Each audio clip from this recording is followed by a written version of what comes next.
बच्चों, स्वागत है आपका अपने इस यूट्यूब चैनल पे जिसका नाम है मिश्रा एजुकेशन। बच्चों, हम सेमीकंडक्टर का पोर्शन डिस्कस कर रहे हैं क्लास 12 स्टैंडर्ड पे। साथ ही साथ ये किसी भी कॉम्पिटिटिव एग्जाम के पॉइंट ऑफ व्यू से बहुत इंपॉर्टेंट चैप्टर है बहुत इजी। जैसा आपको मैंने पिछले ही वीडियो में बताया था कि है बहुत इजी, लेकिन इसके कॉन्सेप्ट एक बार समझ में आ जाए तब।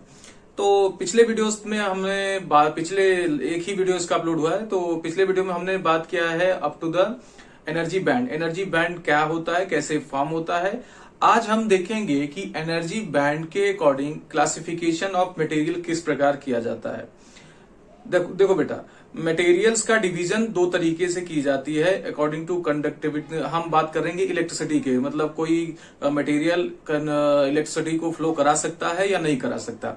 एक होता है फ्री इलेक्ट्रॉन थियरी, जिसमें हम लास्ट वीडियो में बात कर चुके हैं कि जब हम कंडक्टर्स में देखते हैं कि उसमें फ्री इलेक्ट्रॉन होता है तो करंट कैरी कर पाता है कंडक्टर्स, मेटेलिक बॉडीज जैसे हमारे है ना।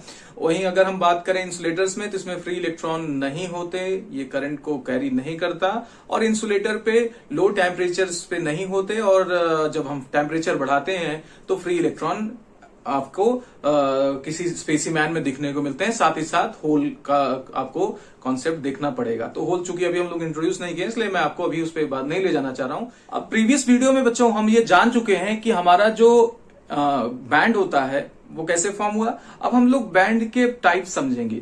इसी बैंड के टाइप को समझ लेने के बाद हम समझ पाएंगे कि कौन सा मटेरियल कंडक्टर होने वाला है, इंसुलेटर होने वाला है या सेमीकंडक्टर होने वाला है। तो सबसे पहले बात करेंगे वैलेंस बैंड की। अब जो लोग इस वीडियो को पहली बार देख रहे होंगे तो उनको पहले तो यही लग रहा होगा कि ये बैंड क्या है। तो प्लीज आप इससे जस्ट पहले की अपलोडेड वीडियो देखिए, लिंक डिस्क्रिप्शन में अवेलेबल है। ठीक है, तो वैलेंस बैंड क्या होता है। अगर हम एनर्जी बैंड डायग्राम किस लिए ड्रॉ कर रहे हो, किसके लिए ड्रॉ कर रहे हो, वैलेंस बैंड के इलेक्ट्रॉन। अब ये वैलेंस बैंड का इलेक्ट्रॉन कौन सा होता है, किसी एटम का आउटर मोस्ट का जो इलेक्ट्रॉन होता है उसे ही हम वैलेंस बैंड का इलेक्ट्रॉन बोलते हैं, या वैलेंस बैंड भी बोल सकते हैं। अगर मान लो सोडियम के कॉन्फ़िगरेशन की बात की जाए तो सोडियम का एटॉमिक नंबर 11 होता है।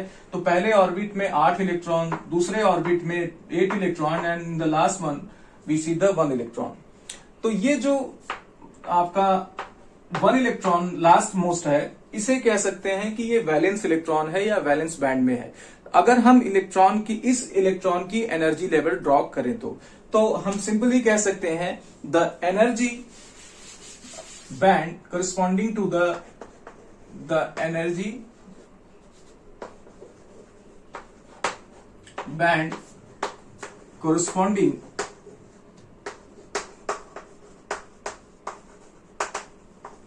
to the valence electron is called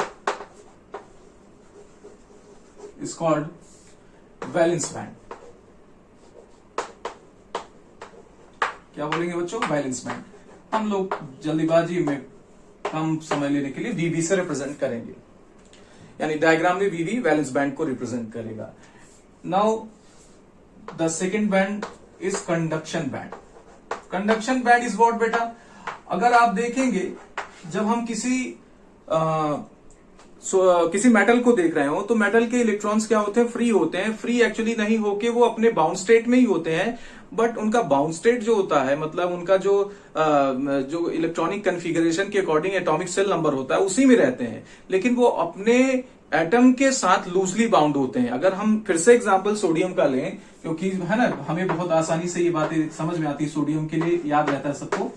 2, 8 और 1 की बात करें तो ये जो 1 नंबर ऑफ ये जो लास्ट इलेक्ट्रॉन है ये अपने सेल में ही है, लेकिन ये अपने न्यूक्लियस के साथ कम फोर्स के साथ बंधा होता है, इसलिए जहां इस पे थोड़ा सा फोर्स लगता है तो ये फ्री हो जाता है ना। तो इसे लूजली बाउंड इलेक्ट्रॉन्स बोलते हैं, या हम लोग इसे कह देते हैं कि फ्री इलेक्ट्रॉन्स है। वो घर का आवारा बच्चा ही है। जैसे क्या कैसे फ्री इलेक्ट्रॉन्स क्या है, जैसे कोई घर का आवारा बच्चा होता है, अब उसके दोस्त का कॉल नहीं आ रहा है तो वो घर में ही है, छटपटाया बड़ा है, कहीं वहां से यहां जा रहा है, लेकिन एडवांस आपने क्या किया, देखा कि उसके दोस्त का कॉल आया, यानी एक्सटर्नल फील्ड अप्लाई हुआ, ये तुरंत बिना बताए निकल जाएगा।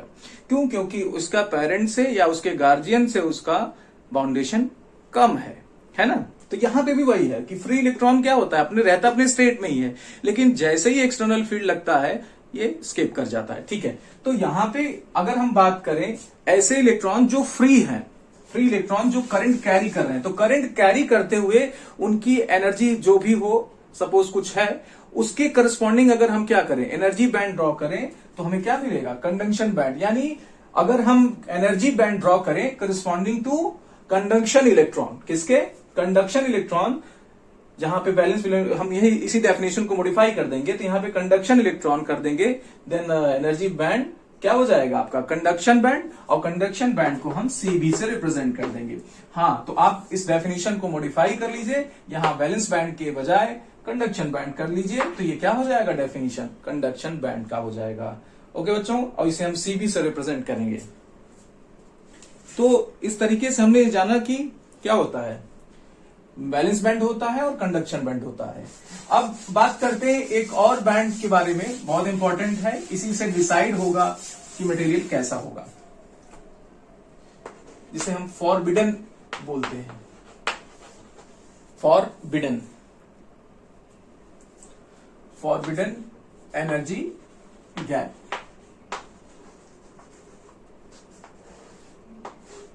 फॉरबिडन एनर्जी गैप क्या होता है, अगर आप ध्यान से देखें बेटा, वो एनर्जी लेवल्स जो एग्जिस्ट करता तो है, बट उसे हम ऑक्यूपाई नहीं कर सकते, या इलेक्ट्रॉन उसे ऑक्यूपाई नहीं कर सकता। कुछ इस तरीके से, सपोज क्या है कि हमारे पास ये हमारा घर है, घर का ये ग्राउंड फ्लोर है, ये फर्स्ट फ्लोर है, ये गैप्स तो है बेटा, ये गैप्स तो है, बट हम कहाँ रहते हैं, है ना, हम ग्राउंड पे रहते हैं, बट ये गैप दिख रहा है कि हमारे पास ये हमारे इस फ्लोर से फर्स्ट फ्लोर के बीच में, छत के बीच में गैप है, but we can not occupy this, हम इस गैप को ऑक्यूपाई नहीं कर सकते। तो या तो हम इस फ्लोर पे रह सकते हैं, या तो इस फ्लोर पे रह सकते हैं। तो कहो कि सर हम सीढ़ी लगा के यहां तक पहुंच सकते हैं, तो वो मोमेंटली हो सकता है। एक मतलब लॉजिकली हम जो समझाना चाह रहे हैं वो ये समझाना चाह रहे हैं कि ये गैप्स इलेक्ट्रॉनिक लेवल्स में भी ऐसे ही रहता है कि डिस्क्रीट एनर्जी लेवल्स अलग अलग लेवल्स होते हैं, तो जो बीच का गैप होता है वो इलेक्ट्रॉन ऑक्यूपाई नहीं करता। यानी इलेक्ट्रॉन अगर यहां से चलेगा तो फाइनली उसे यहां रुकना है, वो बीच के लेवल्स को नहीं क्या करता, ऑक्यूपाई करता। तो ये लेवल्स हमें पता है, लेकिन ये एग्जिस्ट नहीं कर सकते, मतलब इसको हम शो नहीं कर सकते, या इलेक्ट्रॉन यहां रुक नहीं सकता, इसलिए क्या बोलते हैं, फॉरबिडन एनर्जी गैप। ठीक है, तो वो कुछ ऐसा ही है, I love you as a friend. तो ये क्या है लेकिन नहीं दिख सकता। ठीक है, चलो ध्यान लगाओ पढ़ाई पे, ज्यादा इधर उधर ना सोचो। फॉरबिडन एनर्जी गैप, तो फॉरबिडन एनर्जी गैप क्या है, द एनर्जी गैप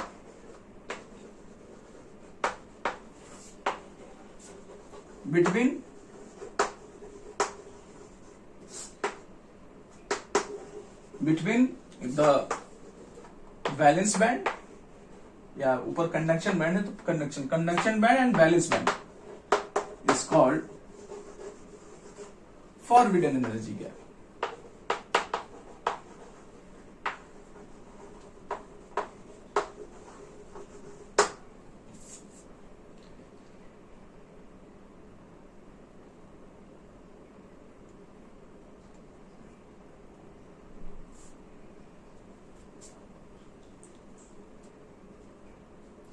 ठीक है, तो ये एनर्जी गैप कैसे निकालेंगे, जैसे देखिए आपने कहा कि वैलेंस बैंड में इलेक्ट्रॉन की अलग एनर्जी होगी, कंडक्शन बैंड में इलेक्ट्रॉन की अलग एनर्जी होगी, तो दोनों एनर्जी का गैप ले लें।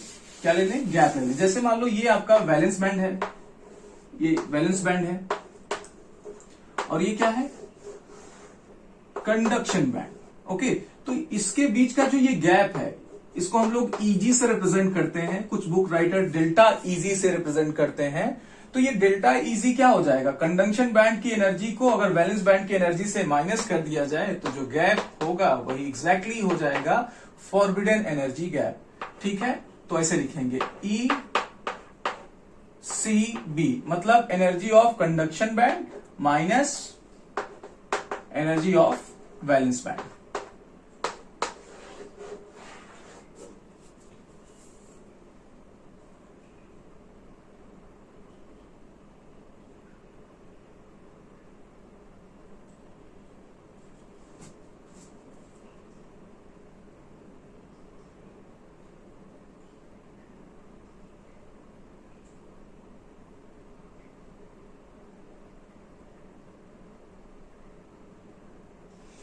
यहाँ बेटा एक बात नोट करने की है, बाकी सारी बातें तो समझ में आ जाएंगी। हाँ, ये थोड़ा जहां ध्यान देना है, मतलब ये हमको डेरिवेशन नहीं देखना इसका, लेकिन ये जान लेना है कि जब हमें कभी कभी क्वेश्चन पूछ सकता है, आपके बोर्ड्स एग्जाम में तो नहीं, लेकिन अगर हम किसी कॉम्पिटिटिव एग्जाम को फॉलो कर रहे हैं तो जरूर। अगर हम टेम्परेचर बढ़ाते हैं, टेम्परेचर बढ़ाएंगे तो ये जो वैलेंस बैंड और कंडक्शन बैंड है, इनके बीच की जो गैप है ये रिड्यूस होने लगती है। ठीक है, तो नोट करके लिखेंगे, with increase in temperature, with increase in temperature, with increase temperature को मैं शॉर्ट में लिख रहा हूं, temperature, the width of delta EG decreases. Okay, तो जैसे जैसे टेम्परेचर बढ़ाएंगे we get the smaller width in EG, that means forward energy gap.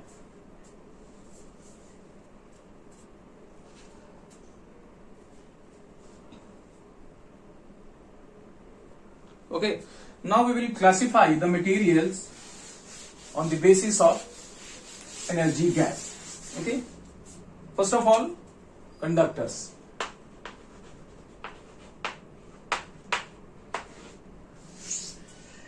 Conductors में बेटा हम क्या देखते हैं कि at once we apply the external voltage, electron starts flow in the influence of this particular external voltage. जैसे ही हम क्या करते हैं, किसी मटेरियल पर, किसी सॉलिड्स पे या किसी कंडक्टर पे, स्पेशली कंडक्टर्स पे इलेक्ट्रिक फील्ड लगाते हैं, तो क्या होता है, इसके इलेक्ट्रॉन इलेक्ट्रिक फील्ड के अकॉर्डिंग फ्लो करना चालू कर देता है। यानी इलेक्ट्रॉन बहुत कम एनर्जी लेता है फ्लो करने के लिए ना, मतलब अपने सॉलिड से, अपने एटम से निकलने के लिए बहुत लेस अमाउंट ऑफ एनर्जी लेता है। ये आप समझ रहे हैं बात को। तो होता क्या है कि यहां पर अगर हम बात करें कंडक्शन, वैलेंस बैंड और कंडक्शन बैंड, ये ऑलमोस्ट ओवरलैप करते हैं। क्या करते हैं? ओवरलैप करते हैं। यानी हमारा जो इलेक्ट्रॉन होता है, किसमें, हमारा इलेक्ट्रॉन मेटल्स में या मेटालिक जो कंडक्टर नेचर के होते हैं, उसका इलेक्ट्रॉन जो वैलेंस बैंड का होता है वो कंडक्शन बैंड में भी ऑलमोस्ट है। क्यों? क्योंकि ये बैंड्स क्या कर रहे हैं, ओवरलैप कर रहे हैं। तो बहुत ही कम एनर्जी के साथ ये क्या किसमें चले जा रहे हैं, कंडक्शन बैंड में चले जा रहे हैं। तो हमें बहुत ज्यादा एफर्ट नहीं करना पड़ रहा है, बहुत ज्यादा एक्सटर्नल वोल्टेज नहीं लगाना पड़ रहा है करंट को, इलेक्ट्रॉन को बैलेंस बैंड से ले जाके कंडक्शन बैंड में डालने के लिए। तो जैसे ही हम क्या करते हैं, करंट अप्लाई, इलेक्ट्रिक फील्ड देते हैं, करंट फ्लो होने लगता है। ठीक है, अगर हम बात करें इंसुलेटर्स में,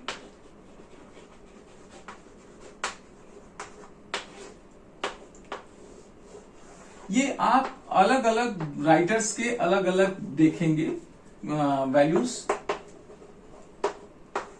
तो हम क्या करते हैं, हम लोग ये देखते हैं कि अगर क्या हो जाए, 5 इलेक्ट्रॉन वोल्ट से ज्यादा एनर्जी गैप हो जाए, जो ये गैप है बच्चों, यानी वैलेंस बैंड से कंडक्शन बैंड का जो गैप है वो मोर देन 5 इलेक्ट्रॉन वोल्ट हो जाए। अब जब हम क्या करेंगे, मटेरियल को एनर्जी सप्लाई करेंगे, 1 इलेक्ट्रॉन वोल्ट किया, 2 इलेक्ट्रॉन वोल्ट किया, 3 इलेक्ट्रॉन वोल्ट किया, तो इलेक्ट्रॉन यहां कंडक्शन बैंड में पहुंच ही नहीं पाया। और जब तक कंडक्शन बैंड में नहीं पहुंचेगा, करंट कैरी नहीं कर पाएगा, क्योंकि कंडक्शन बैंड में ही उस करंट का फ्लो होता है, चार्ज का फ्लो होता है, इलेक्ट्रॉन का फ्लो होता है। तो ऐसे में इलेक्ट्रॉन जब कंडक्शन बैंड पहुंच ही नहीं पा रहा है तो क्या होगा, करंट कैरी कर पाएगा? बिल्कुल नहीं कर पाएगा। और ये क्वेश्चन उठता है, तो हम इतनी एनर्जी दे देते हैं ना, इतनी, ये बहुत एनर्जी, बहुत लार्ज एनर्जी, मतलब बड़ी एनर्जी है, तो इतना एनर्जी हम मटेरियल्स को नहीं दे सकते, अदरवाइज ये बर्न हो जाएगा। तो अगर हम बात करें जो नॉर्मल हम डेली लाइफ में इलेक्ट्रिसिटी यूज कर रहे हैं इसके बिहाफ में, तो इतना इसमें एनर्जी नहीं है कि यहाँ के इलेक्ट्रॉन को कंडक्शन बैंड में पहुंचा पाए। What does this mean? It means insulators में हमें कभी भी करंट देखने को नहीं मिल सकता। Okay, is it fine? हम मेरे ख्याल से समझ में आ रहा है। अगर समझ में आ रहा है तो अब यहाँ पे कमेंट बनता है कि यस, नहीं समझ में आया सर, वो भी बताइए। अगर समझ में आ गया तो भी बताइए, लेकिन बताइए जरूर।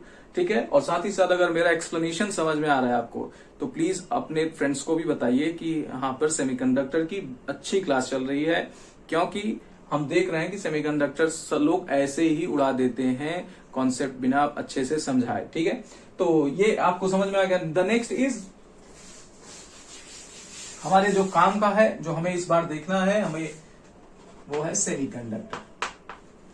तो अगर आपसे एग्जाम में पूछता है, कहता है कि draw the energy band diagram for the conductor, insulator and semiconductor, then you can draw this diagrams.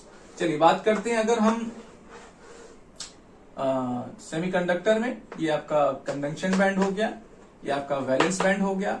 अब इसमें जो गैप होता है बच्चों, ये गैप न तो कंडक्टर के इक्वल होता है न तो सेमीकंडक्टर। तो यहां पर क्या होता है, यहां लेस देन 3 इलेक्ट्रॉन वोल्ट। ये गैप कितना होता है, ये गैप जो होता है डेल्टा Eg जो होता है वो क्या होता है, लेस देन 3 इलेक्ट्रॉन वोल्ट। यानी ये सफिशियंट एनर्जी हम क्या कर सकते हैं, सप्लाई करा सकते हैं। That's why electron balance band से कहा जा सकता है कंडक्शन बैंड में चला जाता है और करंट कैरी करता है। लेकिन अगर हम ये देखें कि टेम्परेचर कम हो तो ये वैलेंस बैंड में ही रहेगा। तो वैलेंस बैंड में रहने के कारण आप देखेंगे कि लो टेम्परेचर पर सेमीकंडक्टर्स कैसे होते हैं, इंसुलेटर्स होते हैं। लेकिन जैसे जैसे हम टेम्परेचर राइज करते हैं तो हमें क्या देखने को मिलता है, हमें देखने को मिलता है कि जो हमारा सेमीकंडक्टर मटेरियल है वो कंडक्टर की तरफ शिफ्ट हो जाता है। तो अभी आपने ये देखा कि जैसे जैसे टेम्परेचर बढ़ाते हैं ये विड्थ कम होता जाएगा, कि अगर लो टेम्परेचर पे आप देख रहे हैं कि 3 इलेक्ट्रॉन वोल्ट्स है गैप, तो हाई टेम्परेचर पे ये गैप और कम हो जाएगा। यानी इलेक्ट्रॉन की जो रिक्वायरमेंट होगी एनर्जी की वो बहुत कम होगी लो टेम्परेचर के मुकाबले, और वो इजिली कंडक्शन बैंड में पहुंचेगा, करंट को कैरी करेगा। इसीलिए ये मटेरियल्स लो टेम्परेचर पे इंसुलेटर होते हैं और हाई टेम्परेचर पे क्या होते हैं, कंडक्टर्स होते हैं। आई होप आपको ये बातें समझ में आ रही हैं, ठीक है।